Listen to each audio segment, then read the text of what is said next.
347번째 개송이 되겠습니다. 애정에 걸려있는 자는 욕망의 흐름을 따라간다. 거미가 자신이 만든 줄에 매달리듯이. 그러나 지혜로운 사람은 탐욕과 집착을 끊고 온갖 고뇌도 떨쳐버리고 미련 없이 홀홀 떠나간다. 이제 약간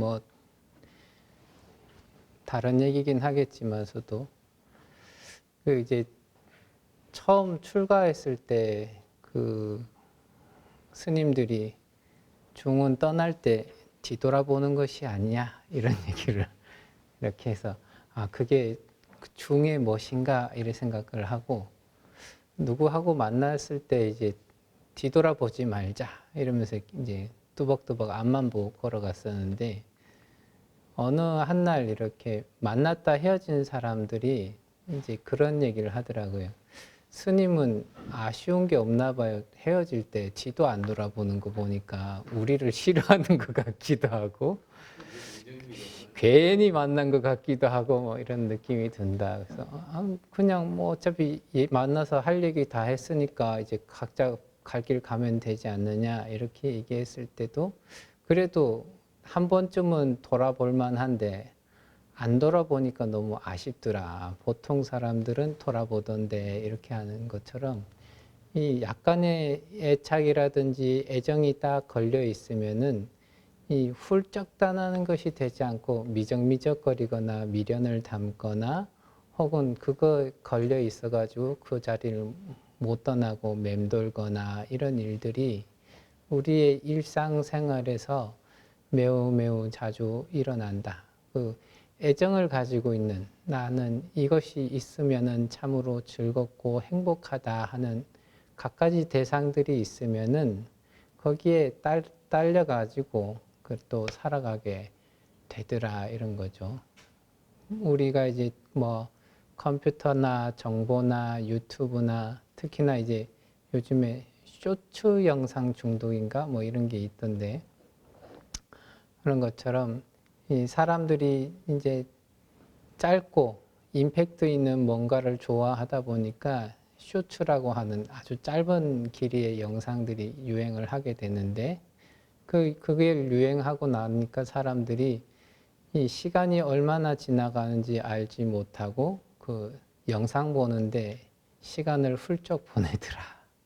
그게 필요에 의해서 혹은 좋아하는 바에 의해서 만들어지긴 했지만, 그게 만들어지고 거기에 애착을 딱 붙이는 순간부터는 그 그물에서 벗어나지 못하고 시간만 있으면 그쪽으로 마음을 계속 쓰는 이 우리 사람들의 그러한 마음들이 여기에 있다 하는 거죠. 근데 지혜롭다, 그런 것들이 정말로 자기가 반드시 해야 하고 할 일이 있고 무엇이 중요한지를 아는 사람들은 그러한 것들이 있다 하더라도 자기의 본래 본분사, 자기가 해야 할 일에 대해서 분명하게 알고 그런 부분에 대한 미련이나 집착이나 혹은 그것을 원하는 탐욕이나 이런 마음을 끊고 훌훌 떠나가는 것이 아주 쉽게 이루어진다 하는 거죠. 그래서 어떤 것들이 좋느냐, 어떤 사람은 그렇게 또 애착하고 있었으니까 이러이러한 것이 얻어진다라고 이제 얘기할 수 있지만, 그 애착하고 있는 그 순간에 자신이 놓치고 있는 것은 얼마나 많은가에 대한 생각들을 이렇게 해보면 훨씬 더 많은 것들을 이제 느낄 수가 있게 된다. 그래서 예전에는 자기가 좋아하던 뭔가를 하면서 시간을 보내니까 시간이 잘 지나갔는데, 한순간 그것을 안 하니까 삶의 의욕도 떨어지고 무엇을 해야 될지도 잘 모르겠고 이런 상태에 있다가 그 상태에 적응되고 나니까 내가 해야 되고 할 수 있는 일이 참으로 많았구나 이런 이제 생각들을 갖게 되죠.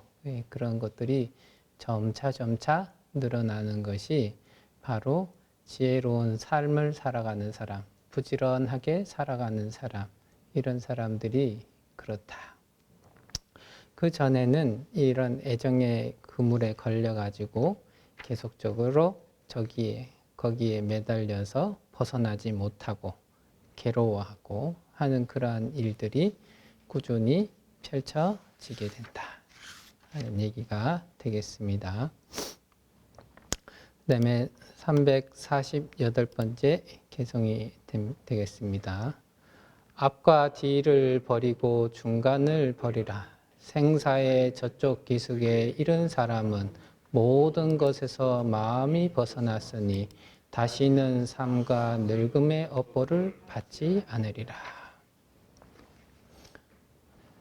이거는 이제 한문을 보면은 이제 여기서는 앞과 뒤와 중간 이렇게 되어 있는데 한문으로 보자면 사, 과현, 미래 이렇게 되어 있죠. 그래서 과거, 현재, 미래 이것을 다 거기에 대한 집착을 내려버렸다 이런 얘기가 되겠죠. 그 과거와 현재와 미래에 대한 집착도 내려버려야 한다. 이 과거에 대한 것들, 나는 과거에 이렇게 잘 나갔어. 나는 과거에 이만큼 고생했어. 나는 과거에 이러이러한 삶을 살았어. 뭐 이러면서 자기의 이 사람은 누구나 자신의 경험치라든지 그런 것들을 소중히 여기는데 거기에서 더 나아가서 집착하는 부분에 이르르면은 시대가 바뀌고 어떠한 흐름이 바뀌고 상황이 바뀌어도 그 자기가 집착하는 과거를 기준해서 현재를 바라보고 과거에 집착한 그 시선으로서 미래를 바라보고 그러다 보니까 정확한 현실과 정확한 상황을 그리고 정확한 사실을 파악하는데 애를 먹는 경우들이 많죠. 또한 미래에 대한 집착이다. 나는 무엇이 되고 싶다. 나는 뭐가 될 거다.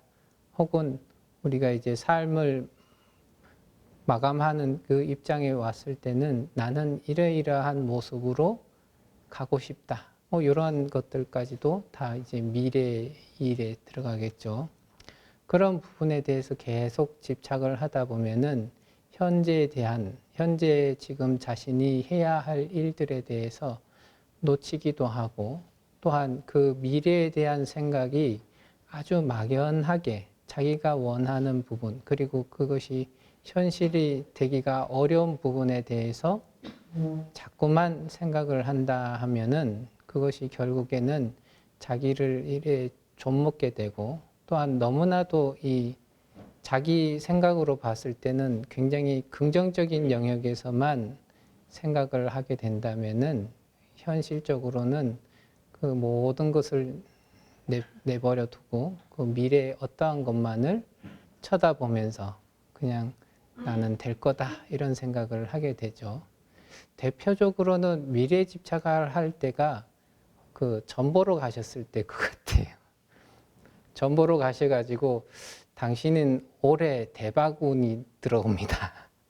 뭐 한 2, 3년 후에 대박운이 들어옵니다. 이러면은 그때부터 기대를 합니다. 대박운 하게 되면 어떤 거에 대한 대박운이냐, 사람에 대한 대박운이냐, 재물에 대한 대박운이냐, 지위에 대한 대박운이냐 이런 건 생각하지 않고 일단 대박운이라고 하면은 자기가 생각했을 때 가장 좋아할 법한 것들에서 가장 최고점을 생각하면서 그 정도는 돼야 나에게 대박운이라고 할 수 있지 하지만 실질적으로는 그 대박운이라고 하는 것도 그 남아있는 기간 동안 자신이 충실하게 노력을 기울였을 때 그러한 운이 찾아오는 건데 어느 정도 그 얘기를 듣게 되면은 그 다음부터는 그래 대박 운이 들어온다 했으니까 나는 좀 가만히 있으면 그런 운이 알아서 찾아오겠지 하는 그런 마음에 이런 살아가는 경우들도 특히나 많더라. 이런 것들이 미래에 대한 집착이 되겠죠. 그리고 현재에 대한 집착, 나는 현재만 산다. 막 아저씨라고 하는 그 영화에서 내일을 사는 놈은 오늘 사는 놈한테 죽는다. 뭐 이런 얘기가 있었는데 현재에 집착한다 하면은 대체적으로 현재 내가 즐겁고 내가 편하고 내가 행복하다 느껴지는 그 지점에 대해서만 나는 아주 집중할 테야 하면서 그 현실에 집중하는데 그 마음 상태가 주변의 사람들을 돌이켜보지 않고 그 다음에 자기의 오랜 삶의 여정 속에서 한순간인데 그것이 과거의 내 자신과 미래의 내 자신들을 다 끌어당겨 가지고 현재를 즐기기 위해서 노력하는 그런 경우들이 있다. 그것이 이제 현재에 집착하는 그러한 마음들이겠죠. 그래서 어디에 집착한다 하는 그러한 마음들을 내려놓고 언제나 지혜롭게 어떤 인과를 잘 따져가지고 살펴보는 그러한 마음들을 길러야 된다.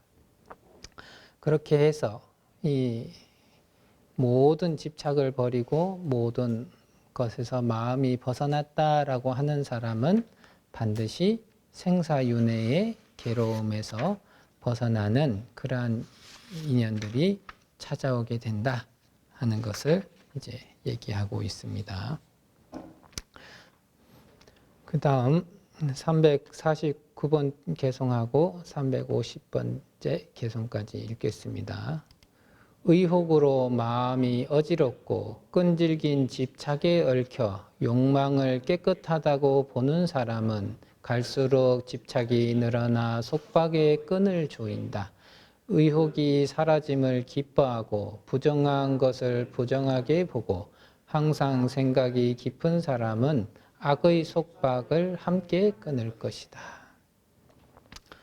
의혹이라고 했을 때 이제 마음속으로 뭐 삿된 생각을 한다든지 혹은 의심을 한다든지 뭐 이런 것들이 있게 되면은 자기가 나아가는 삶의 방향 혹은 자기의 행동 이런 거에 대해서 자꾸 의심이 들고 머뭇거리고 주저하게 되고 이러다 보면은 생각이 많아져서 자기의 마음이 어지러워지고요. 또한 어떠 하나의 마음이 집중하지 못하면 갖가지 감각 대상에게 마음이 흔들려서 이리저리 감각 대상에 흔들리는 자기 마음 상태가 된다. 그것이 이제 마음이 어지럽다 하는 거고요. 그 어지러운 상황이 되면은 거기서 그냥 넘어가는 것이 아니라 이 엉뚱한 데에다가 자기의 마음을 집착하는 경우들이 있더라. 그리고 집착을 하게 되면은 그것에 대해서 끈질기게 끊임없이 거기에 마음을 쓰는 경우들이 있더라. 어떤 분이 삶을 이렇게 살아가는데 착각을 합니다.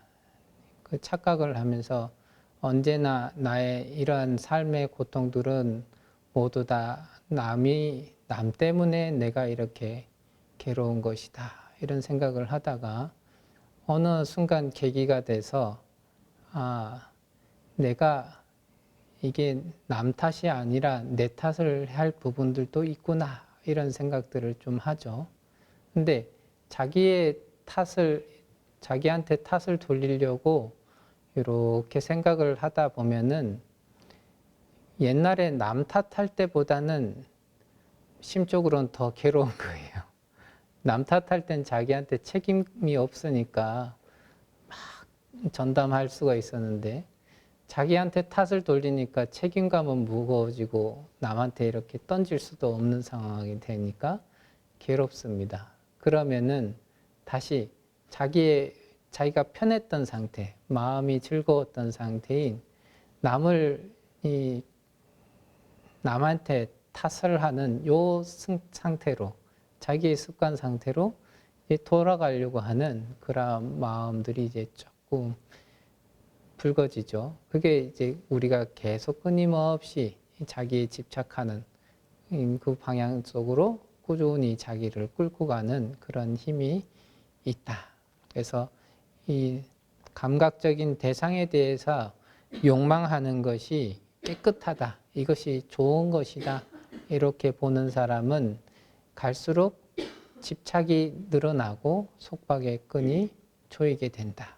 자기가 뭔가 좋아하는 게 있으면은 그 좋아하는 것을 자주 접하게 되고, 자주 접하다 보면은 이제 경험치가 쌓이면 점점 수준이 높은 것을 이제 요구를 하고, 그 수준이 높은 것을 요구하면서 맞았을 때 행복한데, 그 수준이라고 하는 게 끊임없이 올라가다 보면 자기가 자기 수준에 이제 만족할 수 없는 그 만족점을 딱 가지게 된다. 그때부터는 이제 괴로움이 주구장창 늘어나게 되는데, 그렇다 하더라도 이거는 이래야지 하는 생각이 더더욱 커져가지고 자기 스스로를 올가매게 되죠. 근데 그러한 이 삶에 대한, 부처님의 법에 대한 의욕이 사라짐, 자기의 마음이 흔들릴 수 있는 사견이나 의심 같은 것들이 사라짐을 기뻐하고, 이것이 이렇게 하는 것이 분명하구나 하는 것을 좋아하고, 이 아까 앞에서 얘기했죠. 욕망을 아름다운 것으로 본다 했으니까, 욕망이라고 하는 것, 감각적 대상에다가 자기가 욕망한다는 것이 참으로 청정하지 못한 것이다라는 것을 분명하게 있는 그대로 본다 하는 거죠. 그렇게 해서 끊임없이 그러한 사고를 통해서 수행을 닦는 사람은 반드시 이 마라의 얼매임, 그 악의 속박을 함께 다 끊어버릴 수가 있게 된다. 그래서 이 부정을 한다, 부정한 것을 부정하게 본다라고 하는데, 왜 부정하지 않은데 부정하게 보여야 됩니까? 하는 것이 아니라 그 속성을 깊이 깊이 생각하다 보면은 이것이 청정하지 못한 것이구나를 자기 스스로 분명하게 알 수 있을 때까지 자세히 살펴보고, 그 다음에 그것이 이제 마음에 딱 와닿으면 그것으로서 다시는 속지 않으리라, 이런 마음으로서 그것을 기준으로 세상을 살아가는 것이 바로 악의 고리를 끊을 수 있는 그러한 일들이 될 것이다. 근데 이제 우리가 이제 인간의 몸을 받아서 이제 살아가는 데 있어서 갖가지 우리 몸에 편리를 준다 이러면은 어찌됐든 좋은 것이다 이렇게 생각을 하다 보니까 그 부정한 것을 부정한 것으로 보지 못하고 부정한 것을 깨끗한 것으로 보는 이제 전도된 생각을 가지고 살아간다. 부처님께서는 전도된 생각을 바르게 할 필요가 있다 하는 생각에서 이러한 말씀들을 하시게 됐다 보시면 되겠습니다.